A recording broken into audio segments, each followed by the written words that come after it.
Welcome to a study of the parables of Jesus. Today we will study the parable of the lost sheep, lesson 18 in the series. The parable is found in Matthew 18, 10 through 14. And so I'll give you a moment.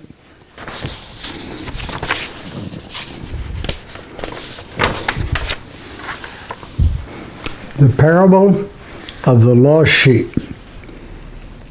See that you do not look down on one of these little ones, for I tell you that their angels in heaven are always see the face of my Father in heaven. What do you think? If a man owns 100 sheep and one of them wanders away, will he not leave the 99 on the hills and go look for the one that wandered off? And if he finds it, I tell you the truth, he is happier about that one sheep than about the 99 that did not wander off. In the same way, your Father in heaven is not willing that one of these little ones should be lost. This is one of those parables that the social and historical background is not specific. This could have happened any place where there are sheep and shepherds. It transcends time and place. Matthew places this parable in the context of Jesus' disciples asking him who was the greatest in the kingdom, the rule of heaven. Based on the evidence in the Gospels of Matthew, Mark, and Luke, this subject seemed to have occupied their attention a great deal. But look at it this way. It was important to them. They still hadn't sorted out whether Jesus was going to be a triumphant king in the Davidic line. And that if that happened, they would be in line to have the chief administrative officers in the kingdom. So they wanted to know ahead of time. They were always discussing it. On this occasion, Jesus responded by calling a little child to come and stand among them. Now, this brings up a point. Jesus used little children as teaching tools many times in his preaching career. In this, he was different from the Jewish religious teachers. They had little or nothing to do with children. They wouldn't know how to take care of one if they had one. So Jesus was unique here. But modern readers automatically assume that when Jesus illustrates a lesson with a little child, he's talking about innocence. That is not what the audience did in the first century in Palestine. They would never thought that way. They thought in terms of dependence and low social rank. And that makes sense because that's what Jesus was talking about to his apostles, his disciples. That is, the rank they would have in the kingdom.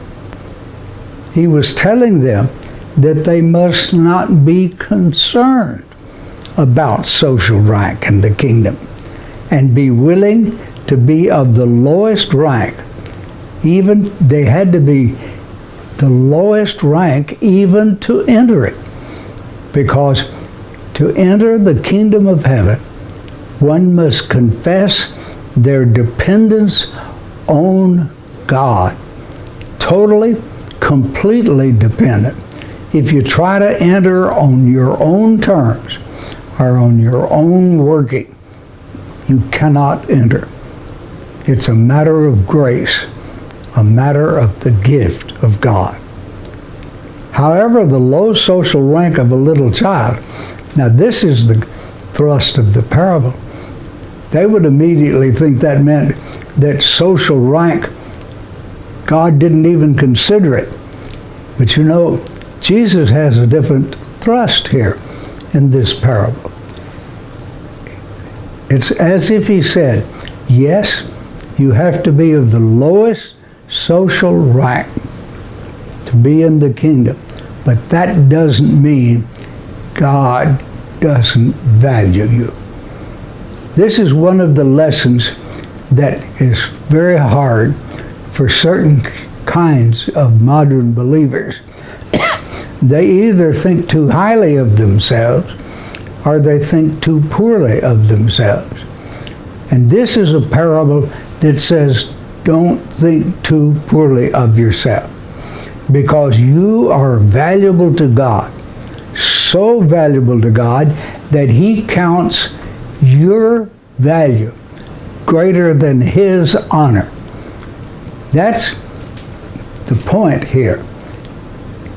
God is willing to leave off running the kingdom and go looking for you if you wander away. The Jews would have thought in terms of honor.